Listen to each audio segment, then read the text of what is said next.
my goal is to not have people actually land on my homepage. I want people to land on those product pages because they're a lot closer to checkout when they're there than they are when they're landing on my homepage. Welcome to Honest Ecommerce, where we are dedicated to cutting through the BS and finding actionable advice for online store owners. I'm your host, Chase Clymer. And I'm your host, Annette Grant. And we believe running an online business does not have to be complicated or a guessing game. If you are struggling to scaling your sales, Electric Eye is here to help. To apply to work with us, visit electriceye.io/connect to learn more. And let's get on with the show.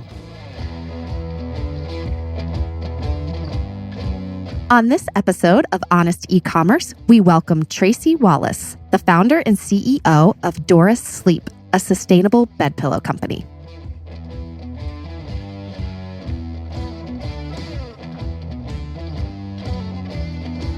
Hi, everybody. Welcome back to Honest Ecommerce. I'm sitting here next to Annette Grant in Columbus, Ohio. And today we welcome another founder to the show, Tracey Wallace, coming to us from awesome, weird Austin, Texas. Welcome to the show, Tracey.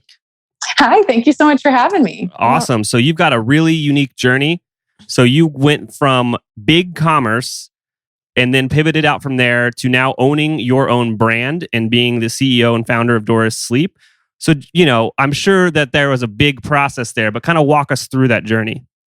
Sure. So I worked over at BigCommerce and really in the technology industry. I worked in the technology industry for 10 years, over at BigCommerce for about 4.5 of that. And I was their global editor-in-chief, so running all content, website content, case study content, blog content, white paper content. If there was a word or a video, I probably had something, if not almost everything, to do with it. And a lot of the reason why I really ever took the job, I guess 4.5 years ago, was my grandfather started a business back in 1956. He had come back from the war and college and was, at least as the lore goes that I'm told, he was walking down a back street of East Texas, found an old broken down cotton gin, and went back with his pickup truck later, picked it up, fixed it up, and started a cotton company. Today, that cotton company still exists. It's also expanded to a pillow company. And it is just the family business that I've grown up on. I mean, it's paid for, my college, for the roof over my head. It's given my mom and my aunts and my brother and my cousins all jobs. It was my first job working out in the very hot Texas heat, putting cotton through a picker, which is not fun, but very character building, which is great. So I kind of always wanted to, one, start my own thing, but two, I wanted to educate other people on how to build something that wasn't just, a kind of one-hit wonder, something that would actually build a legacy for them, that would have their granddaughter in the future telling an old lore story that may or may not be as romantic as I might make it sound.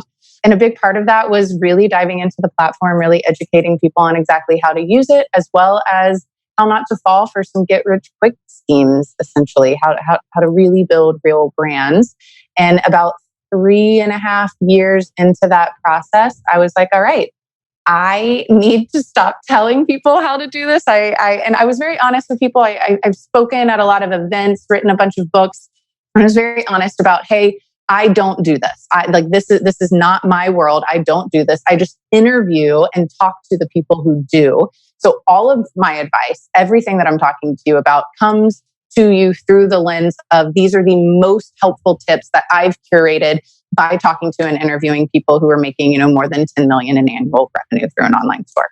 And a lot of people were typically really cool and chill with that. And for me, I just wanted to become a practitioner. That's great. So wait, weren't those 10 million plus drop shippers? A lot of them you interviewed? Oh, okay. Yeah, Chase and I talk about that a lot on the show. Building a brand. You mentioned a few things there, is building a real company, building an actual brand, and just being honest about it. I think anytime people put on a front and try to present their business as something bigger than it is, you can almost see right through it. Right. Well, and I mean, it's being honest about it. It's also being honest about how hard it is. So when I first joined BigCommerce, I found that a lot of the educational material out there for business owners or startups, small business owners trying to start online stores, was really gimmicky and wasn't super honest about truly how hard it is. Like there are peaks and there are valleys, and there's probably a whole lot more valleys than there are peaks. And so I wanted to be really clear with the folks that I was writing blog content for, books for, that, hey, there will be times that you want to give up. Listen to these people who have gone through it.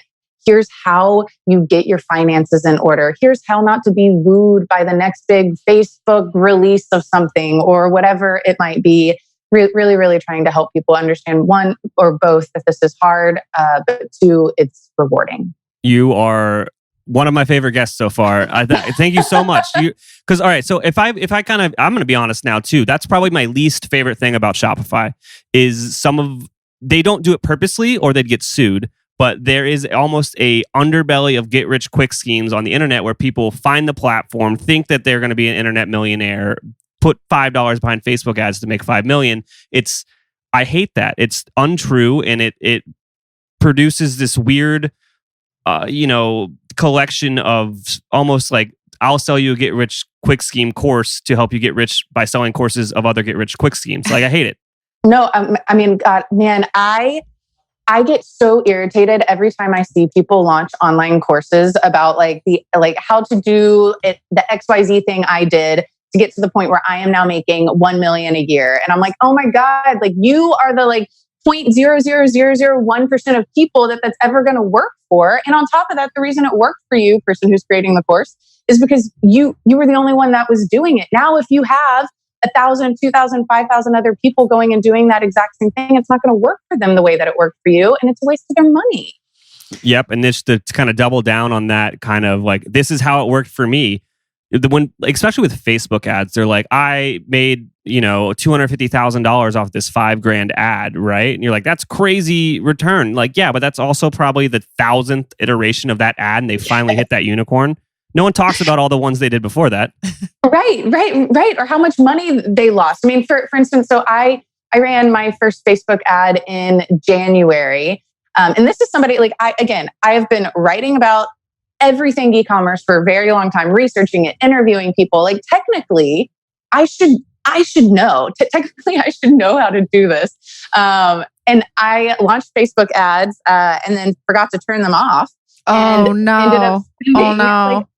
Ended up spending an additional $500 that generated absolutely nothing, which I started the business late December. So that early on, that's a lot of money to be throwing at something that you are getting zero return on. And I think that is a much more common story for people than I put money behind a Facebook ad and it's been incredibly successful. Also, though, as of 2019, even 2018, there really was not. In 2016, maybe 2015 and 2016 and 2017, it was a whole lot more likely that you could put money behind a Facebook ad and see huge amounts of results versus now, because everybody's doing it. It's that same concept as the course that I was just talking about back then, 2015, 2016, not all that many people were putting money behind Facebook ads. And as a result, the people who were putting money there truly could become millionaires. But we've passed that point. That's just not the case anymore. Now you need to go out and find the other channels that work. Absolutely. So let's talk about you getting in this wild world of e-commerce. Especially to me, I'm going to say it, I feel like the market, the product that you chose is extremely saturated and probably a difficult sale. So talk to us about deciding on the brand that you're running now and that transition from a full-time employee to entrepreneur. Sure. So yeah, it's funny. I was a full-time employee when I launched Doris Sleep, which Doris Sleep is a sustainable bed pillow company. I was a full-time employee. I was also in the midst of planning my wedding, which happened right before I launched the store. And then also in the midst of selling a condo and buying a home. I truly lost my mind, I think, the end of 2018. I don't know why I did all those things at once, but I did, and it's turned out very well, I think. But yeah, so I sell sustainable bed pillows online. The reason why I chose that product and that category may be different from a lot of the folks listening is, as I mentioned earlier, my grandfather started a cotton company, which is now a cotton pillow company. It's a manufacturing company. And I knew I wanted to sell what they were making, right? Now, they don't just make sustainable bed pillows, but I wanted to sell those. So went to my family, talked to them about it, and I became an official customer of my own family's manufacturing company because I'm lucky enough to have that connection, I suppose, and chose specifically the sustainable bed pillows. So sustainable, what I mean by that is it's recycled plastic bottle fiber. All of it made and produced in the US. So it's actually plastic bottle fiber, plastic bottles that have been diverted from landfills in the United States. They are then taken over to these 2 different warehouses in the Carolinas. They turn it into some super soft fiber for us, and then they ship it over to my family's warehouse, where they blow the pillows to the specifications that I've asked them to, and then I ship them out. So for me, choosing those pillows or choosing the pillows really wasn't a, super strategic, okay, I'm going to double down. I'm going to figure out, what's trending, what product to go after, and then find a manufacturer. Instead, no, I had a manufacturer, and then I chose products out of the lines that they were offering. So that's really how I got started there. The name Doris is my grandmother's name. It's the brand's red because she had red hair. The manufacturing companies are named after my grandfather. So, thought, hey, why not go in this direction? Hey, if you're in the product making business, then we've got great news for you. Katana is here to make your life easier. There's now a Shopify app built and designed for merchants that make their own products. Manage your sales, orders, raw materials, production schedule, inventory, and material purchasing all from one dashboard. The name of that app is Katana. Katana. Katana is designed for makers, crafters, and small manufacturers selling on Shopify. Until now, product makers selling on e-commerce have had to settle with messy spreadsheets or regular inventory management software. We know they both usually suck if you need to make your own products. Fortunately, Katana is built from ground up with the needs of a small manufacturer in mind. Production scheduling and inventory management has never been this easy for Shopify merchants. A recent survey shows that 93% of Katana's users say they love it because of the ease of the setup and how intuitive it is. To try Katana for free, sign up at www.katanamrp.com. That's KATANAMRP.com. Or search Katana on the Shopify App Store. There's a 14-day free trial. You do not need a credit card. And when you're signing up, use the promo code HONEST to get 30% off your first 3 months of a paid subscription. Check out Katana today. I have a question of something that you went over there. Do you actually ship the product out? You said you ship it, but I don't know if that's you or not. Well, so right now I'm using a 3PL. Cool. I'm using ShipBob, based out of Dallas. So we'll ship them from the Texas warehouse that my family owns up to the 3PL, though I have been having more and more conversations with my brother and my family, really talking to them more and really educating them on kind of the e-commerce space in general. Because man, if I could save the freight from, that warehouse to the other warehouse and then those people shipping it out, that would be amazing. So talking to my family about, hey, you guys, you could charge me for that extra floor space if you wanted to. My 3PL is already doing that. And I save money on the shipping as long as you guys ship out stuff every day when it comes in. And they already have folks that, that they do that for. So as a result, they also have, UPS and everybody else coming to them. So I'm hoping that as soon as my 3PL stuff, kind of when the inventory runs out there, which only might have 40 more pillows there, so it shouldn't be too long from now, I can shift it on over to just the family warehouse. Awesome. No, that's great. And did you start with a third-party logistics from the launch of your product? I did. Well, yes. So for a lot of reasons. One, I didn't want to pick, pack, ship the products myself. They're pillows. I truly live in a tiny house in Austin, Texas, so I don't have anywhere to put those things. And my family was telling me that they couldn't ship one-offs. They're a manufacturing company. They're like, we do bulk. I'm like, oh, let's talk more about this. And so that conversation's going much better. But at the time, they were like, absolutely not. And then on top of that, my former boss from over at BigCommerce had recently moved over to ShipBob. He's their CMO over there.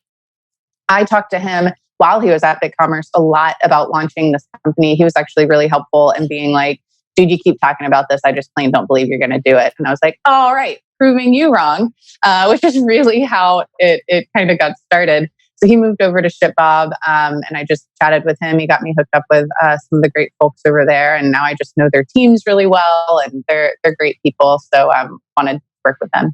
Awesome. So this is a really fresh new journey, right? We're launching late last year, and you're a business now, right? Yes, I'm a business now. What? All right, let's be honest with people. What's the biggest mistake you've made this year? Well, I mean, that Facebook ad was pretty bad. And then I did it again about 2 months later because I probably, like everybody else listening, like you do get wooed and convinced by all the like little videos you see online or the articles you run across about, okay, cool. Like, actually, maybe if I do target this a little bit better, or like, I don't know, whatever you think, maybe my Facebook ads would work better. For me, I have, as a result of overspending about $1,000 on Facebook ads that turned into absolutely nothing, have pulled completely out of Facebook, and I'm focusing really on community building, doing partnerships with a bunch of folks, really some more old school tactics, mostly because it's not as saturated. So printing out flyers, dropping them off at apartment places, kind of what you were speaking to earlier in terms of the pillow market is super saturated. How do you stand out?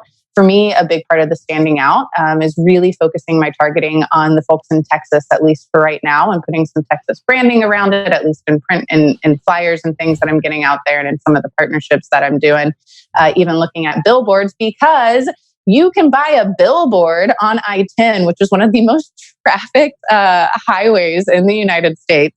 You can buy a billboard on I-10 right outside of Beaumont, Texas, which is my hometown, which Beaumont is right on the border of Texas and Louisiana. So you can buy it where people are coming in from Louisiana, driving into Texas. I can get a billboard there, you guys, for $1,000 a month, which is crazy because that's what I overspent on Facebook. Right. And it can say, welcome to the softer side of Texas, and have my logo up there. And now I have a social media campaign that I can run and whatever.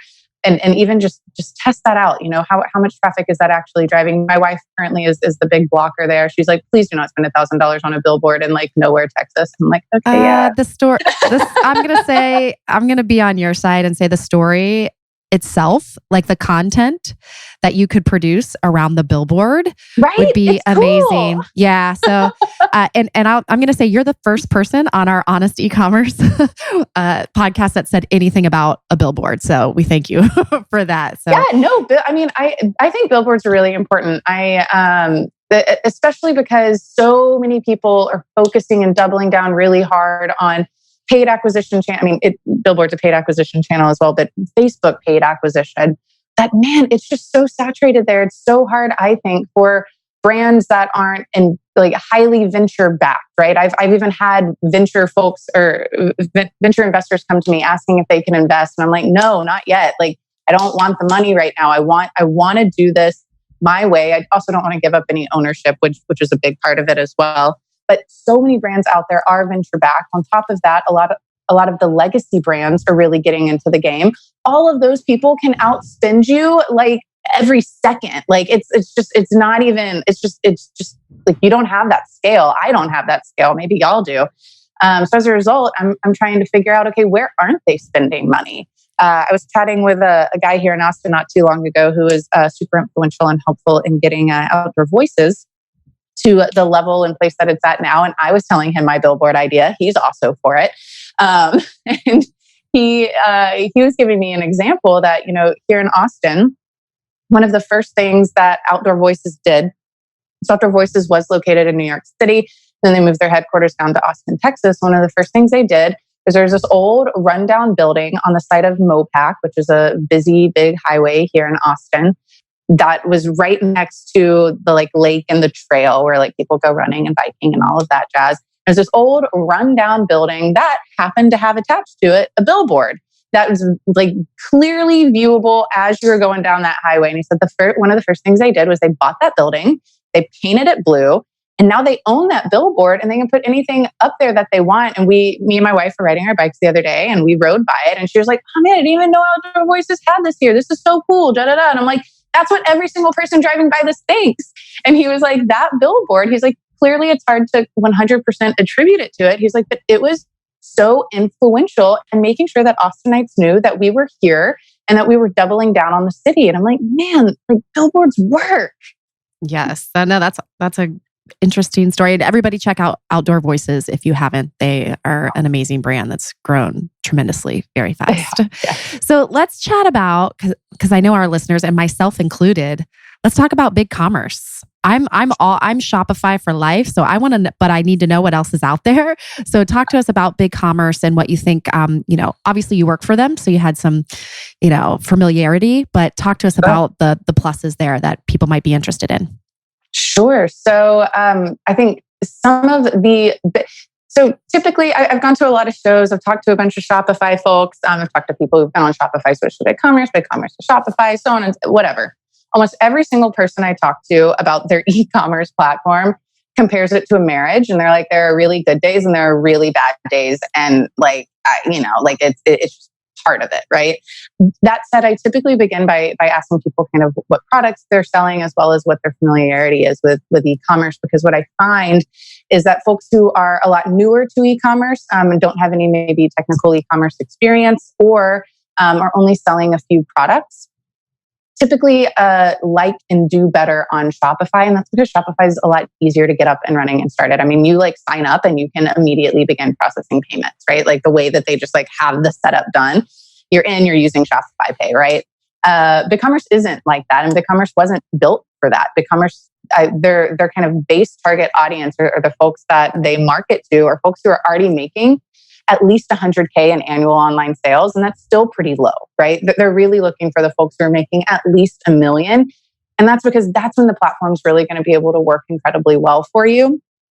Because unlike Shopify, where Shopify kind of boxes you into, Shopify is just a very opinionated platform. And that's great if you're not incredibly familiar or if you don't have an opinion, right? Like, yeah, sure, I'll use Shopify Pay, whatever. Large brands do have opinions. They don't want to necessarily use Shopify Pay. They want to use whatever payment system they want, or they want to be able to build something off of APIs, or they need those APIs to move incredibly quickly because they have some really old legacy ERP system that they need to pull information in and out of like almost real time. Those just aren't things that you can do on the Shopify side.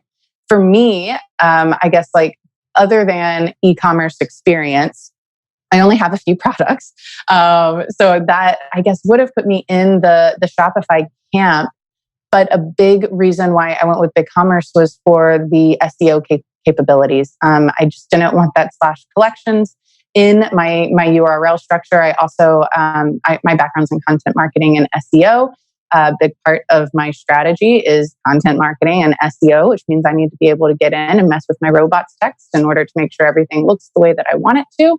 And I can't do that over on Shopify, and I can over on BigCommerce. In fact, you asked what one of my biggest mistakes was, and I didn't know this necessarily at the time, but I do very much regret looking back launching on the BigCommerce platform rather than just using the BigCommerce checkout. I would have, if I could redo it, and honestly, I'd imagine that maybe end of this year, beginning of next, I'll move over to a WordPress presentation layer and use BigCommerce for WordPress as my checkout. And again, for me, it is an SEO play, a content marketing and SEO play there. So I'll let everyone know, before I was all gung-ho about Shopify, I actually was a WordPress guy.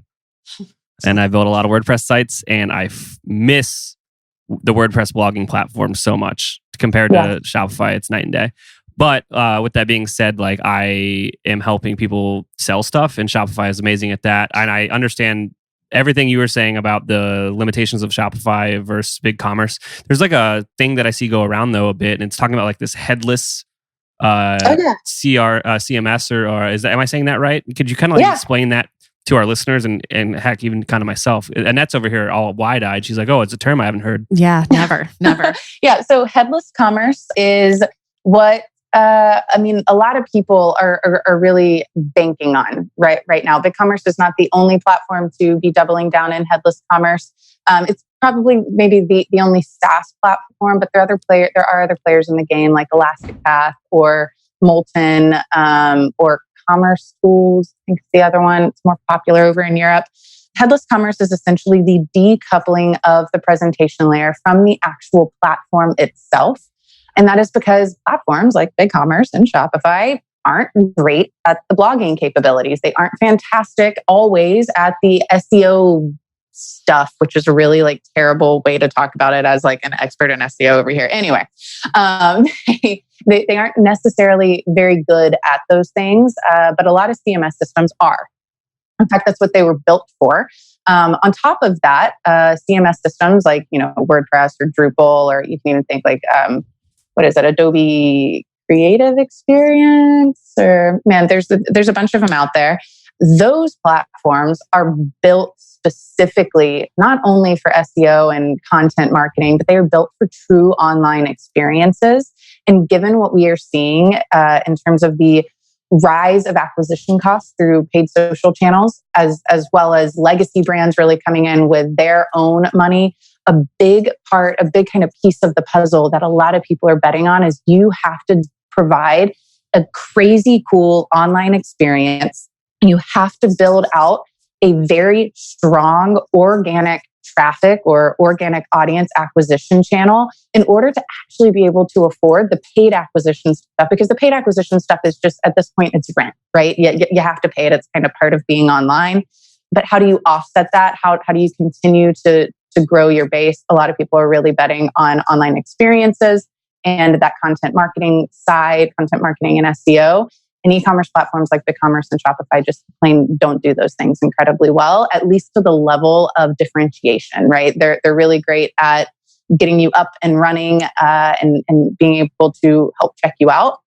But that checkout functionality, which does PCI compliance and fraud management and connects with PayPal or Shopify Pay or like whatever you want, that can actually be decoupled, and it can be decoupled through APIs. So even when I talk about wanting to use WordPress as my presentation layer, I'm talking about wanting to move to a headless commerce model where WordPress is where I send all of my traffic, and I'm just plugging in BigCommerce as the checkout solution, which would use the exact same URL structure. Nobody would know that they're being taken to a different platform. What it provides me, though, is the PCI compliance, the fraud management, and the easy payment integration so that I don't have to go install a WooCommerce instance, which is just really painful. Yes. I would strongly recommend not using WooCommerce, period. Yeah. There's a lot of information though, y'all. There's a lot of good content out there on headless commerce. I can send you guys some links to maybe include with this podcast, but that's kind of the gist of it. And you're really seeing a lot more brands move in that direction, in particular, kind of at the more legacy brand, on the more legacy brand side. It's like I believe Harvard's doing some stuff with it, P&G, brands like that. But it's one, I guess it's not really newer technology, but it's becoming more and more known. And as we all know, as things become more known and more used, often the price drops, which again, even BigCommerce, building out an app for WordPress, which gives you that enterprise e-commerce checkout capability, but with an easy plugin and actually offering a solution other than WooCommerce, because so many people just like WooCommerce, that's huge, right? And that's super, super cost effective. Definitely worth checking out, especially if your brand is one that really thinks that content is first, that content is the most important, and that the sell is the second part, right? And honestly, I would encourage as many people as possible to think of it that way, because it's super important to build community right now in order to offset those paid acquisition costs. Support for our podcast comes from our friends at Simpler, a new way to staff 24/7 sales and customer service on your e-commerce store. It works with your existing email and chat platforms, so setup is quick and easy. Simpler's network of on-demand, US-based Simpler specialists are standing by to answer your customers' most common questions. Set it up for free today and then turn it on or off depending on your customer volume. You only pay $2.25 for every resolution. No hidden fees, contracts, or minimums. Close more sales with Simpler by staffing your email and live chat around the clock with Simpler specialists. Start your free 7-day trial at simpler.ai/honest. That's simpler.ai/honest. You mentioned a lot of really, really cool and interesting stuff there. You might want to go back and re-listen to all of that, all of our listeners there. So you mentioned a lot about content is your strategy. Let's get into that. Talk to us about Well, two things. I guess, what is your, not like your content strategy like play by play, but like what are the things that you considered with building yours? And then also, what should our listeners be thinking of if they're approaching their content strategy for the first time? What are the things they need to keep in mind? Sure. So in building out the Doris Sleep website, one, my goal with Doris Sleep is to rank as highly as possible for my three main key products for their keywords. So that's thin pillow, bed pillow, and thick pillow. In order to do that, I made sure that those they're not landing pages, product pages, which are essentially landing pages, but I made sure that those product pages are the absolute best pieces of content according to Google or according to the tools that I have, which I use, MarketMuse, Clearbit, Ahrefs, SEO research in general. I made sure that those product pages have some of the best information on those topics as possible. So there's a product description for sure, and price. But then it goes into, there's like little graphics for the qualities of it. It goes into 3 specific sections about the actual benefits of it. Talks about the benefits of recycled plastic water bottle use. Talks about the return policy, has FAQs on there, and then also has like those recurring reviews. I'm sure, there's like GIFs on each one showing the actual compression. What my goal with that page is, one, it's long. It has a bunch of content, but that's because Google tends to rank things that are at least like 1,000 words higher than other pieces of content, which likely has something to do with the amount of time that people actually stay on those pages. 2, my goal is to not have people actually land on my homepage. I want people to land on those product pages because they're a lot closer to checkout when they're there than they are when they're landing on my homepage. So on that landing page, on that product page, I need to explain the product, yes, but I also need to be sure to explain the brand. So, I have parts of the story in there. I have, I retell things that were maybe told on the homepage in there. I have videos on there. All of that is in an effort to keep someone on the page, but also in an effort to make sure that I'm ranking really, really well for those pages. So right now, even actually within the first month and a half that I launched, my pages were already and are already ranking on page 2 of Google for those key terms. And I'm a brand new brand. I launched in December and I'm already really high. The only reason I'm not on page 1 is my own dang fault. I just need to go out and get some backlinks, which mostly means doing some guest blogging on related home sites, right? And I've reached out to a few folks. I just actually need to write those pieces of content right now. I've gone through, and because I'm a writer online, I've gotten Doris Sleep added to a bunch of my bio stuff. I have other friends who are writers. They'll link over to me sometimes. That said, almost all those links are coming from technology companies, which is great because they have really high domain ranking and rating. But that's gotten me to page 2. But I'm sure Google is looking through all of those links and they're like, okay, cool. This site's clearly trusted. Awesome, awesome, awesome. Top of page 2, top of page 2. Weird. Nothing from a home site is linking to this pillow site. So anyways, I need to go through and get some links for that. And then that'll shoot up. Other than that, another part of my content strategy is just continuing to build out my blog content. Right now, I have 2 pieces up over there. One is a really, really in-depth piece that talks through pillow and mattress materials. Really trying to educate people on sustainable versus non-sustainable materials. In particular, why foam is so bad, because foam is really the most used product in mattresses and pillows. And it's really, really awful for 600 reasons that I won't necessarily go into here. Awesome. SEO, the strategy behind that, getting backlinks, that's really top of mind for me because I've been thinking about it for our agency a lot lately. Right. No, yeah, it's super important. And it's hard to get backlinks. One of the best ways to get backlinks is guest blogging. But what I've found to be the absolute best way to get backlinks is by knowing people. So a lot of it is truly just networking, getting to know people. It was really a big part of my role over at BigCommerce. Was every single week I would make sure that I was going and getting coffee with somebody in the industry that I did not think would say yes to going and getting coffee with me. And I'd go and get coffee and just chat with them. And then I have this monthly list of about 117 people, all of whom I know, all of whom I've gotten coffee with, all of whom I've met personally, all of whom I keep up with. that I email every single month with, like what's your number one tip on SEO, or what's your number one tip on whatever it might be. And those folks are able to put what their answers to those questions are. I have on there, what websites that might show up on. And then the best answers get pulled into those websites. And then I let those people know when that article is published.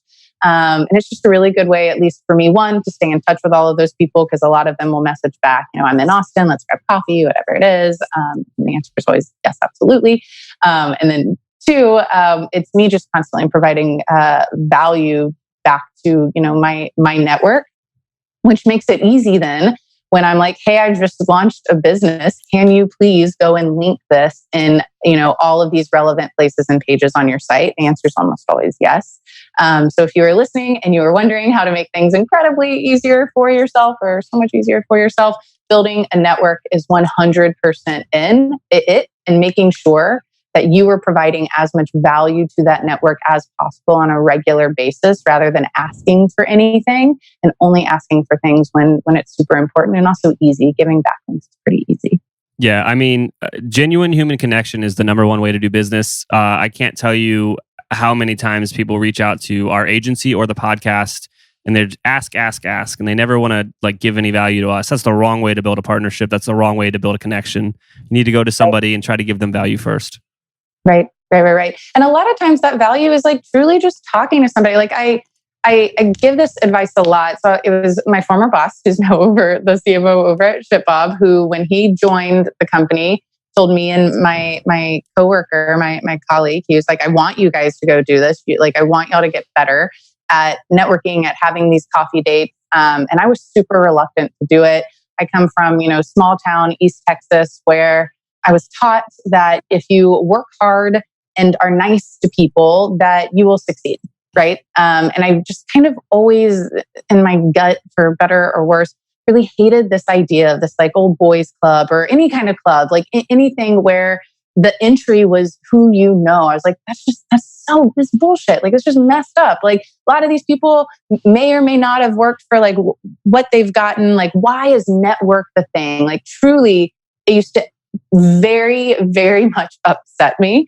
And then I started going and talking to all these people, and I'm also an introvert. So that was my other thing. I was like, I don't want to do any of this at all because I hate talking to people, which isn't always true. But I started doing it. And at first it really sucked. And I really hated doing it. And then over time I got better. And the next thing I know, because I'm talking to all these people, meeting all these people, I'm getting introduced to other people, right? And one of the really big important parts of going and meeting up with these people and talking to these people is not to show up there with any kind of agenda. It's truly hey, I think the work you're doing is really cool. How the heck did you get here? Do you like it? How do you do it? Is there anything you want to be doing? Awesome, cool. Here's what I do. Let me know if I can help you anytime in the future, or if you're ever in Austin, or if you're ever in San Francisco, or wherever you are, let's hang out. And next thing you know, half those people that you end up meeting are at a conference that you're at, or I don't know, doing podcasts that you're able to get on, or hosting conferences, and they're inviting you to come speak. It is truly the way things work. People like working with their friends, and they like working with people who they view as hustlers, in the good way, somebody who hustles, like somebody who hustles you. And one of the best ways to appear to be that kind of person, beyond following through on your word, is to make sure that you're showing up, that you are actually giving people a little bit of your time, which ultimately is the most precious resource that you can give anyone. Absolutely. And I think that going back to that old adage of working hard and doing good work is going to get you ahead in life. That used to be true, I think, but now it's people are working hard and doing amazing work and networking harder than you. And that's why they're getting ahead faster. Because it's insane. Just even on my side as an agency owner, the brands that we work with that are brands people would probably be dream clients of other people. And those people hardly end up on our website through the content we're putting out. It's usually an introduction. It's usually from meeting somebody. It's usually from our network. Right. You have to do both good work consistently, and you need to be out there meeting people. And I'm telling you guys, it really can be as easy as making sure every single week and maybe in the same way, maybe you have every week we publish a blog post. Cool. Also every week, you or everyone on your team needs to be reaching out to somebody that you don't think will say yes to grabbing coffee with you. And even if you're in the middle of nowhere, make it like a Skype coffee date or a Google Hangouts coffee date, whatever it is, and hop on the phone with people and make sure that that is happening every single week. It's going to suck at first if you're not used to doing it, but truly over time, you get so much better at it. It really helps you talk to people. It also helps you hone in your kind of introductory skills and truly getting to know what other people do, why they do it the way that they do it. I don't know. It opens up a lot of doors. It's truly been one of the biggest kind of career bumps and boosters for me, for sure. Awesome. And then me and Annette are huge proponents of going to meetups. Like we host the one here in Columbus, the Shopify meetup. We also help out with the Columbus Ecommerce meetup. Like you can meet amazing people there. We just had on last week our buddy Shibo from Refersion. He met his business partner at a meetup. So it's amazing just putting yourself out there and just talking to people will do for you. Yeah. It's awesome. Being just a little bit vulnerable pays dividends. I'll also say some of the best connections that I've made have been not necessarily talking about e-commerce, but talking about religion and politics and taxes and death, all the things you're told not to talk about. But those are the ways that you build real friends like that. But that's the actual goal. You actually want to be friends with these people. How can you make that happen? How can you introduce yourself in a way that's relevant? Talk to them in a way that's relevant and build real contacts. Again, not everyone's going to become like your closest friend. Some of them will just remain contacts. But a lot of them will actually become friends, and it's super cool. Absolutely. Well, we can't thank you enough for joining us today. There's so much awesome stuff out of this one. Is there anything else that you want to leave with our audience? Anything else that I want to leave with you? Where can they find you and your product and your writing? Well, Doris Sleep is the website. So DorisSleep.com. And then Doris Sleep is the Twitter handle as well as the Instagram handle. And then for myself, you can find me at Tracey Wallace on Twitter as well as on Instagram. And that's about it. And we'll link to all of that also for our listeners so they can follow along. Awesome. Well, thank you so much. And get out there and network, everybody. Thank y'all so much. It was so great being here. We can't thank our guests enough for coming on the show and sharing the truth. Links and more will be available in the show notes. If you found any actionable advice in this podcast that you'd like to apply to your business, please reach out at electriceye.io/connect. Please make sure to subscribe on Apple Podcasts, Spotify, or your podcast app of choice.